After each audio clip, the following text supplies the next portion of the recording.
Señal directa. ¿Por qué la importancia de esta ley de declaración especial de ausencia? Lo platicamos ahora con Humberto Darwin Franco, investigador de estudios de la comunicación social en el Centro Universitario de Ciencias Sociales y Humanidades. ¿Qué tal? Buenas tardes. Hola, ¿qué tal? Muy buenas tardes para ti, muy buenas tardes para todo el auditorio. Darwin, ¿por qué la importancia de una ley como esta, que por cierto resultaría una ley progresista que en muy pocas partes todavía la han aplicado y que en el caso de Jalisco pues le siguen dando largas? Sí, una ley que tiene muchas largas, pero también muchas emisiones de parte de los legisladores.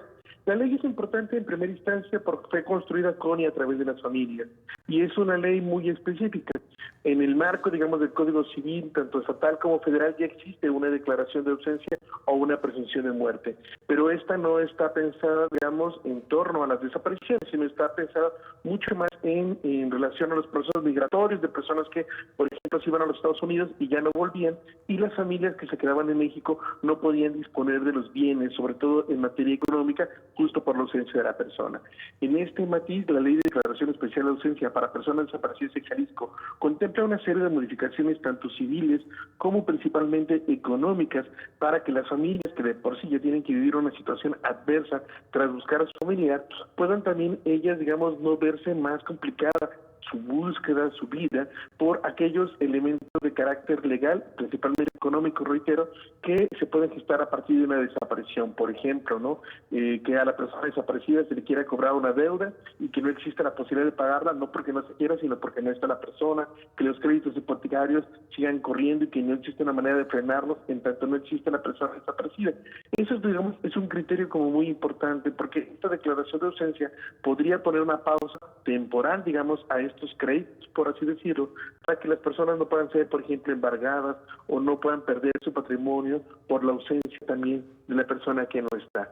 Este es un proceso que, insisto, ya existe en el Código Civil, solamente que bajo estos preámbulos, y esta ley vendría a focalizarlo en términos de la desaparición, el por qué las familias de las y los desaparecidos tendrían que tener acceso a estos bienes o a suspenderlo. De manera muy importante, hay algunas cosas que son relevantes en términos de esta ley, que la declaración de ausencia se podría realizar aunque no exista una denuncia por desaparición, lo cual es relevante para aquellas personas que por miedo o por no confianza en la autoridad no hayan denunciado.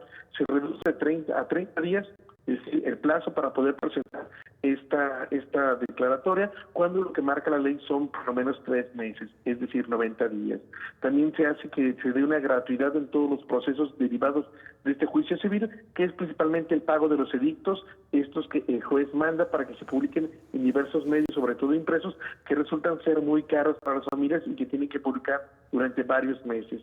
Y también, digamos, se pide que en esta declaración de ausencia se dé un pago por 6 meses posterior a la desaparición en aquellas personas que tuvieran desempeñado principalmente un cargo como servidores públicos. Y también se establecen otros criterios donde, por ejemplo, las personas como dependientes económicas y también dependientes de la seguridad social no pierdan la seguridad social justo por la ausencia familiar, que es lo que automáticamente pasa, porque esto implica que muchos pierden también el derecho a la salud que estaba siendo otorgado a través del trabajo que tenía la mujer o el hombre que lamentablemente ha sido desaparecido.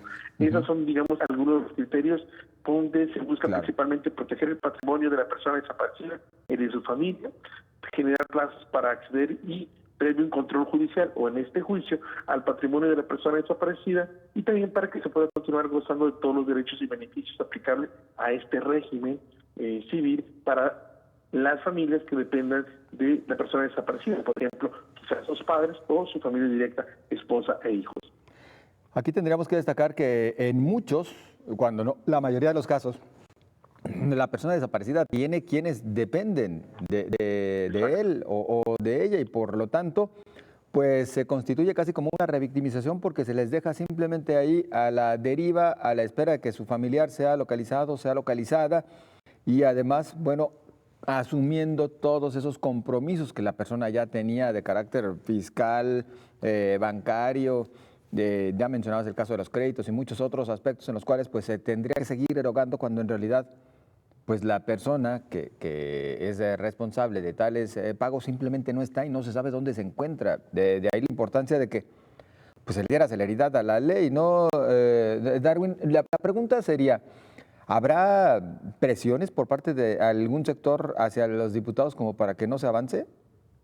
Pues seguramente podría serlo, ¿no? Pensando en que esas instituciones quizás de carácter bancaria o entidades económicas no quieran ver que de pronto se congelen las deudas, ¿no? Porque finalmente esto implicaría también que se congele el interés, que es finalmente el dividendo o la rentabilidad que sacan al partir, digamos, de que uno establece un crédito con alguna instancia mercantil, fiscal, etcétera. Quizás puedan sentir, digamos, como esa presión, aunque particularmente lo que yo he venido observando y lo que he venido señalando a las familias tiene que ver con un desdén al tema, es decir, los diputados pareciera que en el discurso están muy preocupados, pero en la práctica no lo es. Por lo menos esta ley de declaración de urgencia y la ley, digamos, estatal de desaparición de personas tienen poco más de 2 años de atraso. Es decir, esos son procesos legislativos que tuvieron que haberse dado a la par de cuando a nivel nacional se promulgó la Ley General de Desaparición forzada y entre particulares.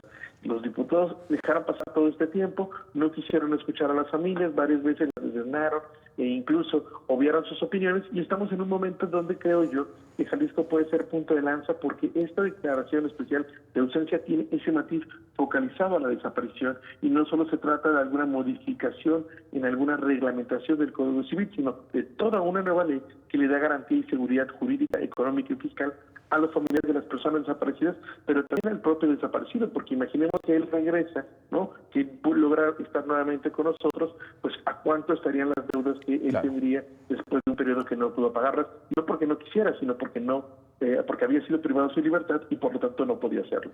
Justo relacionado con lo que nos acabas de mencionar, va la pregunta que ahora hago. ¿Existe, pareciera, no sé si flojera, desdén, y no solamente por parte de los diputados locales, en general la clase política, como que a este tema de los desaparecidos y también de la declaración de ausencia le dan muchas vueltas? Lo hemos visto inclusive en el ámbito federal, hasta en el propio presidente de la República, como el tema de los desaparecidos, sí, pero entre azul y buenas noches. ¿Por qué la clase política le da tantas vueltas al tema? Yo creo que no hay que ser como muy claros y directos, ¿no? Es decir, reconocer que existen desapariciones automáticamente implica reconocer su incapacidad para dar justicia y seguridad, porque implica automáticamente cuestionar cuáles son las razones que permitieron que las personas fueran desaparecidas, porque en este país nadie desaparece, porque no estamos hablando de Maja, sino estamos hablando de la comisión de un delito. No hablan de las desapariciones porque no es algo al cual ellos puedan sacar dividendos de carácter político, porque en el fondo demuestra la incapacidad del Estado en garantizar nuestro derecho humano a la seguridad. Bueno, pues ese es el tema entonces. Más bien no se quiere reconocer que el problema existe para evitar también cualquier tipo de responsabilidad mayor en el mismo. Exacto, porque implicar que hay tal nivel de desapariciones, o como ocurre en el caso de Jalisco, donde en los 2 últimos años que coinciden con la actual administración, nos hemos colocado como el primer estado a nivel nacional con mayor número de personas desaparecidas, implica el cuestionamiento directo a qué están haciendo las autoridades. Y no se trata, como dicen, por ejemplo, Enrique Faro, de que ahora sí estamos contabilizando. No, esto significa que está existiendo mayor número de demandas y que esto a su vez refleja una falta de operativos para inhibir la comisión de un delito. En tanto el delito no se persiga, no se generen condiciones para que se evite que las personas puedan desaparecer de la vía pública, pues las denuncias irán en aumento. Esto solamente contabilizando a aquellas que sí lo tienen. Por eso las familias crean que esta declaración de ausencia se puede hacer con o sin denuncia, porque finalmente muchas familias se identifican que no importa si denuncias o no. En realidad las autoridades hacen muy poco por buscar a las personas que hoy nos faltan. Nos has comentado algo al respecto ya hace unos momentos, pero reiteraría una pregunta. ¿La autoridad debería de asumir algún tipo de apoyo para los familiares de la persona ausente o desaparecida en tanto se realiza la búsqueda? Me refiero a un apoyo de carácter económico. De hecho, pues existen ya marcos de carácter normativo, como por ejemplo la Ley Estatal de Protección a Víctimas, ¿no? Las familias de las y los desaparecidos son víctimas también de este delito, por lo tanto se establecen una serie de apoyos que vendrían desde, digamos, el garantizar el derecho a la educación, a la salud, sobre todo pensando, digamos, de los codependientes directos de la o el desaparecido, que podrían ser, digamos, sus hijos. Hay una serie, digamos, de medidas para el acompañamiento psicológico, psicoemocional, y estos criterios ya están marcados por la ley. Lo que una ley como la que se está discutiendo y que se espera que ahora sí se pueda votar, es que hay una serie, digamos, de elementos que involucrarían también a otros actores, ¿no? En este caso se está pidiendo que el Estado siga pagando por lo menos 6 veces el sueldo de aquellos funcionarios públicos que sean desaparecidos, pero también podría ser una exigencia para que los actores privados, es decir, los empresarios, puedan seguir pagando una parte proporcional, digamos, del sueldo de la persona desaparecida, justo porque ésta no abandonó el trabajo, la desaparecieron y no puede estar trabajando.